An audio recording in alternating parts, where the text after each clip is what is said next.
I'm very grateful for having this opportunity to engage in a discussion about teaching Ukrainian at post-secondary level with my colleagues from across Canada and from various disciplines. As a faculty member in the Department of Modern Languages and Cultural Studies, where we offer about 19 foreign languages, I teach Ukrainian language at different levels and content courses, as well as applied linguistics. And my presentation reflects this.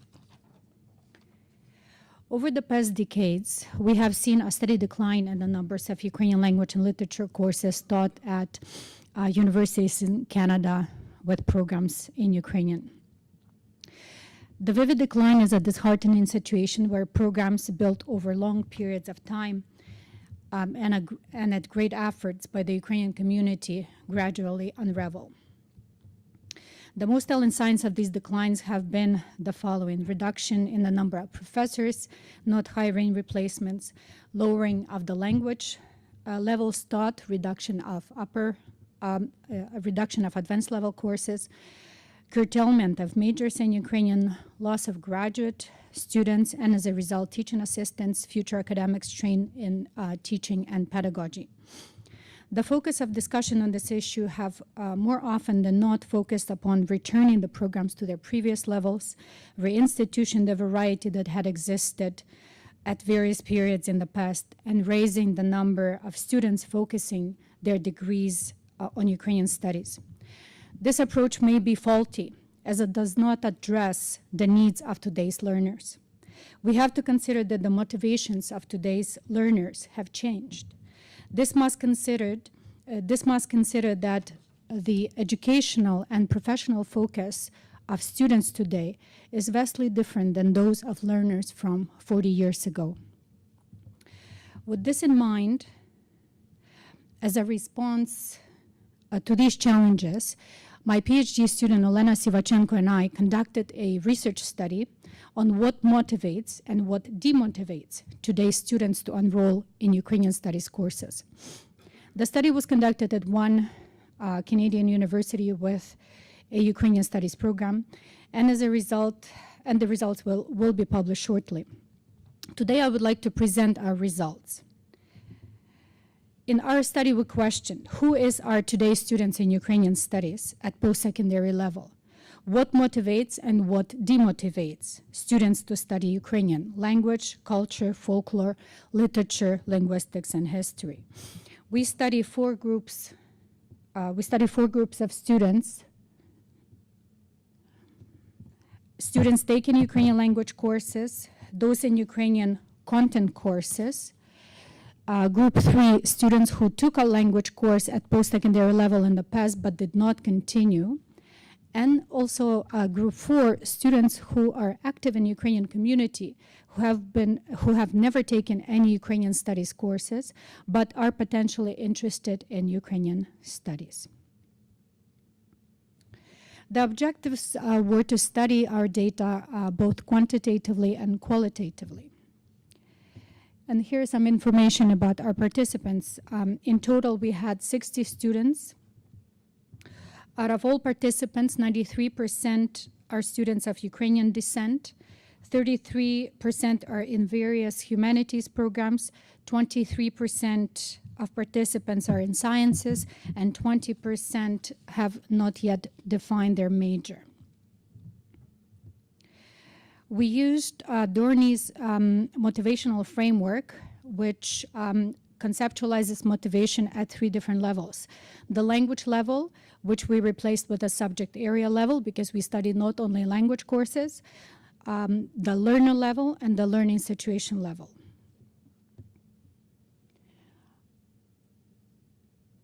The subject area level deals with reasons to learn certain subjects, instrumental and integrative motivation. Instrumental motivation stresses pragmatic gains for learners, such as earning good grades, getting a better job, higher salary, that is acceleration on the socioeconomic ladder. Integrative motivation relates to learners' positive attitude towards the L2 community and their desire to interact with members of that community. The learner level focuses on learners' personality traits and cognition. And the third level, the learning situation level, deals with the learning environment that includes course-specific, instructor-specific, and group-specific factors. Results. I do have statistical data, but due to time limitations, I will not discuss it today, so I will proceed to the qualitative analysis, and we'll skip the 5 slides.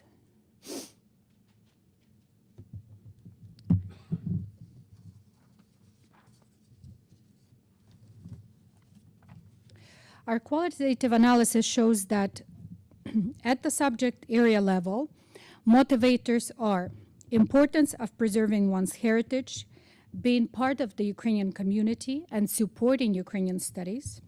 Number 2, importance of language and culture for communicative purposes, travel, further education and career, enjoyment, and academic gains and rewards. The demotivators are a perception of accomplished goals and misconception and lack of knowledge about course offerings, opportunities, and requirements. And again, due to time constraints, I will not read my examples, but if anyone is interested, I could show those later. And either motivators or demotivators are interest in humanities, including Ukrainian, and degree requirements, scheduling, and course offering. I would like to stress that among the demotivators, students reported on their lack of knowledge about course offerings, specifically course relevance to students' degrees, which prevents or discourages them from enrolling in Ukrainian studies. At the learners level, Group 1, that is language enrolled respondents, albeit mostly positively oriented, are least confident in their learning process. They viewed their progress as unsatisfactory.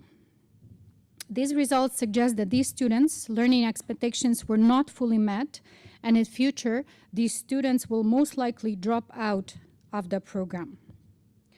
From students not enrolled in Ukrainian studies, prominent comments were about the perception of accomplished goals. That is, students did not see any need to enroll in Ukrainian classes at post-secondary level, as they viewed them as neither new nor challenging. In students' view, the Ukrainian studies courses at post-secondary level would only duplicate what students already know from their home or secondary school experience, as some of these examples show. The analysis at the learning situation level allowed us to pinpoint that although overall students were satisfied with group atmosphere, the differences in students' proficiency levels and background knowledge levels in content courses figured as prominent demotivators. Factors of course load, and particularly the topic of relevance and quality of teaching materials, were flagged by some participants. Particularly in Group 1, language enrolled, many participants commented on the need for materials to be communicatively oriented and applicable to real-life situations, as well as technologically enhanced.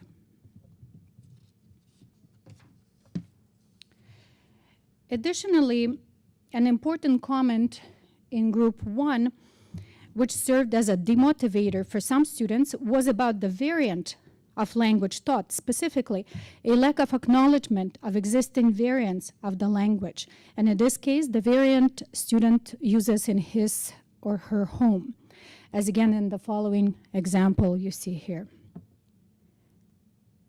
Needless to say that the present study does not answer all questions that we may have about students and their learning experiences in Ukrainian studies at post-secondary level with respect to motivational considerations. The analysis was based on data from only one post-secondary institution in Canada. It would also be valuable to compare motivations of learners from other Slavic languages, and again, Olena Sivachenko already began comparing students from programs in Slovak, Bosnian, Serbian, Croatian, Ukrainian, and Russian, as well as more commonly taught languages, and how they may correlate with our findings. An important aspect is also in studying instructors' perspective and how they compare to students' voices. And this angle of research may demonstrate the similarities that may have an influence on student motivation. As I noted, we see the study as having practical values and application. Therefore, I would like to end with some recommendations that stem directly from our empirical data and analysis. With respect to teaching materials, the desire and need are for new, contemporary, technologically enhanced materials that are relevant to students, allowing them to apply the gained knowledge in real-life situations. For language-specific classrooms, students' clear wishes are for an ability to function and communicate in the language. Thus, learning and teaching materials need to reflect such desires and needs.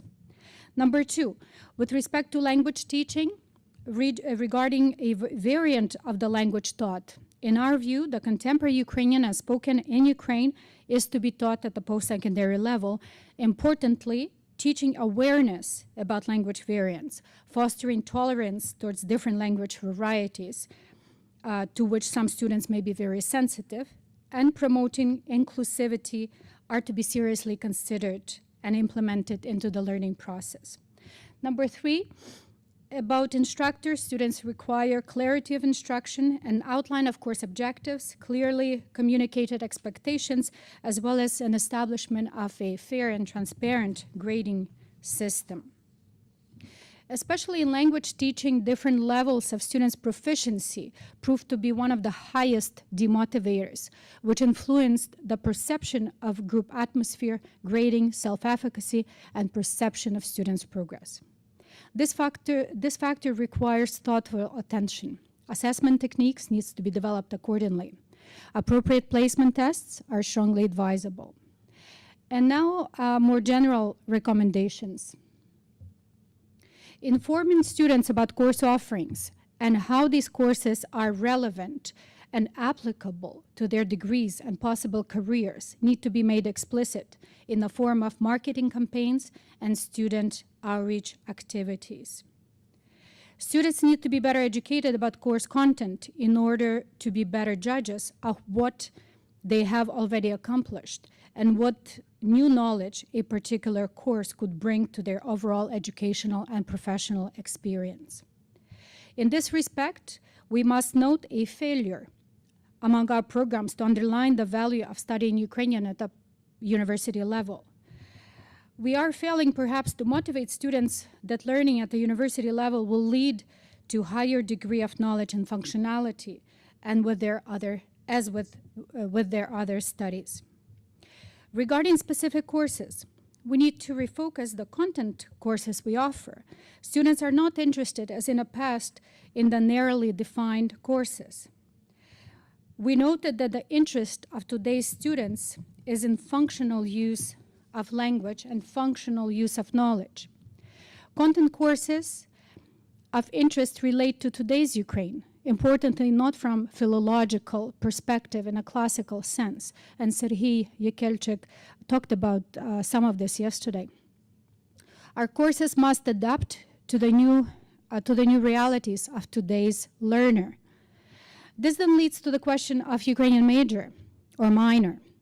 And although I did not discuss majors per se, I would like to add a recommendation suggested by Benjamin Rifkin, who on the basis of his research on foreign language departments in the United States notes, and you have a quote here on the slide, the definition of the language major should be reconceptualized to include not only literature, but also history, society, and social practices, politics, arts, and economics, by including readings from these disciplines in advanced language courses. Including area studies courses would enhance language majors programs and promote collaboration with colleagues in other fields. The major could also be extended to include opportunities in collaboration with off-campus partners to facilitate experiential learning.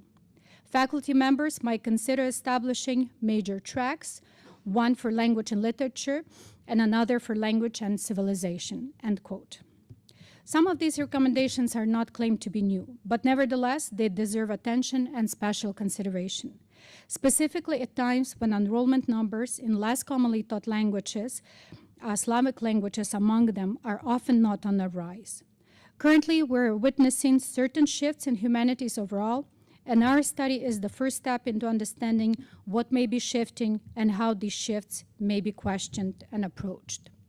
With our initial study, we cast an inquiry into changes in the landscape of less commonly taught languages and cultures, raising awareness about certain factors of the learning and teaching processes that should be studied in greater detail. These are, and I will just summarize: timetabling, program requirements, relevance of courses and programs to students' professional experience and students' perception of this relevance, teaching and learning materials and their connection to what students view as relevant, sensitivity towards different proficiencies and levels of students' knowledge, as well as students' perception of their knowledge of the subject matter and perhaps of humanities overall. Thus, with this study, we hope to motivate Ukrainianists, Slavists, and educators in general to study ourselves as instructors and also to study our students, their wishes and needs in order to understand our academic being and in order to continue improving the educational process for all. Thank you.